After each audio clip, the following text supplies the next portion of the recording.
कि संसद भवन के मकर द्वार पर सभी विपक्षी दलों के बीजेपी सरकार मुर्दाबाद।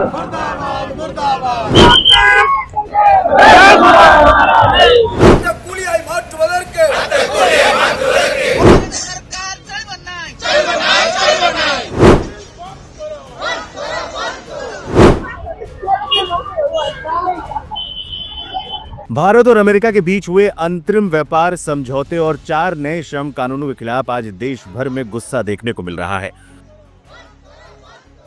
संयुक्त किसान मोर्चा और अखिल भारतीय किसान महासभा के भारत बंद के आह्वान का असर सुबह से ही दिखाई देने लगा।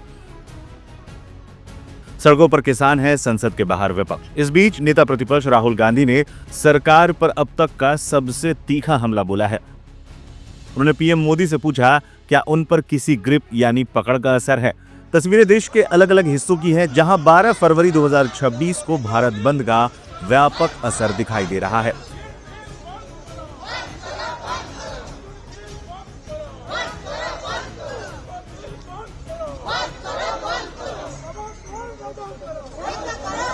संयुक्त किसान मोर्चा और ट्रेड यूनियनों ने सड़कों पर उतरकर सरकार के खिलाफ मोर्चा खोल दिया। किसानों और मजदूरों का ये गुस्सा भारत अमेरिका के बीच हुए उस अंतरिम व्यापार समझौते को लेकर है, जिसे वो अपनी आजीविका पर सीधा हमला मान रहे हैं।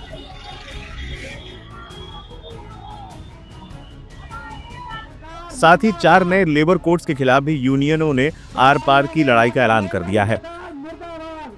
सड़कों पर मचे इस घमासान की गूंज संसद भवन तक सुनाई दी। संसद के बाहर विपक्षी सांसदों ने एकजुट होकर किसानों के समर्थन में प्रदर्शन किया।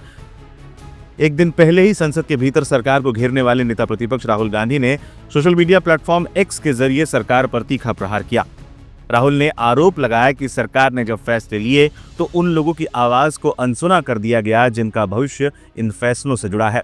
राहुल गांधी ने अपने पोस्ट में लिखा, आज देश भर में लाखों मजदूर और किसान अपने हक की आवाज बुलंद करने सड़कों पर हैं। मजदूरों को डर है कि 4 श्रम संहिताएं उनके अधिकारों को कमजोर कर देंगी। किसानों को आशंका है कि व्यापार समझौता उनकी आजीविका पर चोट करेगा और मनरेगा को कमजोर या खत्म करने से गांवों का आखिरी सहारा भी छीन सकता है। राहुल गांधी यही नहीं रुके। उन्होंने अपने पोस्ट में प्रधानमंत्री पर सीधा निशाना साधते हुए एक गंभीर सवाल खड़ा कर दिया। उन्होंने पूछा, क्या मोदी जी अब सुनेंगे या उन पर किसी ग्रिप की पकड़ बहुत मजबूत है। राहुल ने साफ कर दिया कि वो मजदूरों और किसानों के संघर्ष में मजबूती के साथ खड़े हैं। दरअसल विपक्ष का आरोप है कि यह ट्रेड डील विदेशी कंपनियों को फायदा पहुंचाने के लिए की गई, जिससे भारतीय कृषि और मजदूर वर्ग को भारी नुकसान होगा। विपक्ष ने संसद के बाहर इसको लेकर आवाज बुलंद की थी।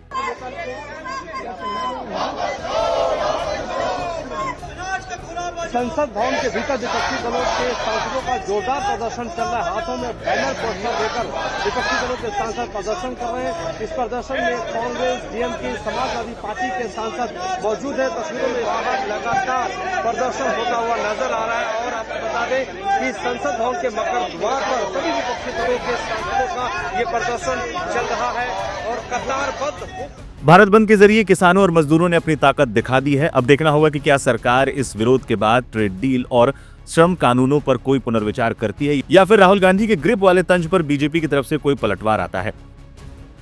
बता दें, एक दिन पहले बुधवार को संसद में राहुल गांधी ने सरकार पर तीखा हमला बोला था।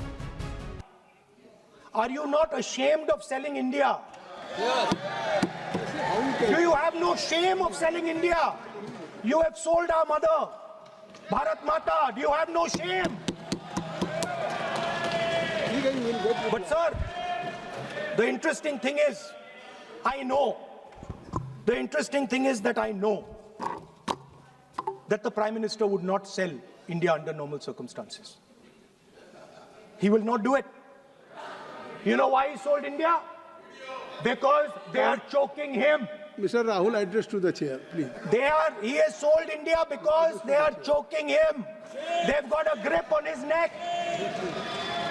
स्पीकर साहब, मैंने बोला, जब चोक लगाते हैं दूसरे व्यक्ति की आंख में देखते हो तो डर दिखता है। सर, पीएम की आंख में डर दिखता है। दिख रहा है सर। सर, आंख में आंख नहीं मिला पाते हैं। स्पीकर साहब, सर, 2 चीजें हैं सर। एक सर, एप्स्टीन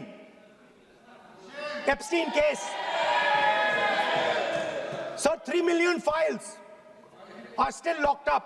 उसका इस विषय से कोई संबंध नहीं। नहीं केवल I want to understand. I will not allow you. नहीं आप कौन होते हैं? आप बैठिए, आप बैठिए। नहीं देखिए, आप लगातार आपको 25 sir. मिनट हो गया, किसी ने डिस्टर्ब नहीं किया।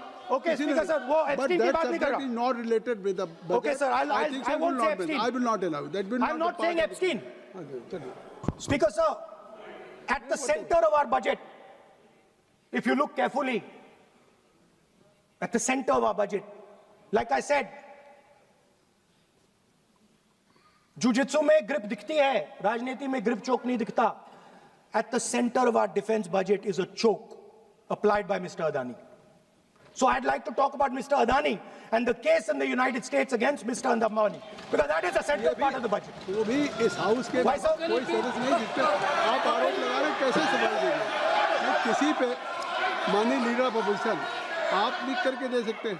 अगर आप जिस तरह का आरोप लगा रहे हैं, Speaker sir, आप नियम 352, 5 और 354 को भी जानते हैं कि आप उनका नाम ले सकते हैं, लेकिन जिस तरह से आप एक मतलब हायर अथॉरिटी को या प्राइम मिनिस्टर को या सरकार को नहीं सर, उनके साथ जोड़े। ओके, तो बोलने तो दीजिए। आप नियम जानिए। ओके, आप नियम सर, जानिए। अदानी जी जो हैं, आप अपने बजट तक सीमित रहिए। देखिए, आप जो भी चाहें अपनी बात कहें, आप अपनी बजट पे बात कहें। बजट मैं कर रहा हूं सर। बजट पे आलोचना सर, आप मुझे करें। करने दीजिए। आपको बिल्कुल लगा। आप बैठिए बेनी बहन जी, बेनी बहन जी, आप अपनी बात जो कह रहे हैं वो कहिए, लेकिन जब किसी का नाम लेकर के और किसी हायर अथॉरिटी करें तो आप ये सदन नियमों से चलेगा और आप इस तरीके से आरोप नहीं लगा सकते सरकार को। बस। Sir, Mr. Adani is not an ordinary businessman.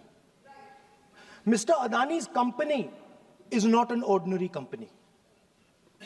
Please understand that the case in the United States is targeted at the Prime Minister of India, not at Mr. Adani. नहीं, ये नहीं, बिल्कुल नहीं। आप इस तरीके से बिल्कुल जो आप ये कह रहे हैं कि कहाँ नहीं, क्या बात आप कर रहे हैं? It is targeted, sir, at the financial network of the BJP, at the financial architecture of the You are BJP. leveling charges against higher authorities, and only you can speak. Speaker sir, there is a businessman called Mr. Anil Ambani. I want to ask the question, why is he not in jail? The reason he's not in jail is because his name is in the Epstein files. एक तो That's why he's not in jail. Rahul ji, जो भी I'd also like to ask Mr. Hardeep Puri, who introduced him. Mister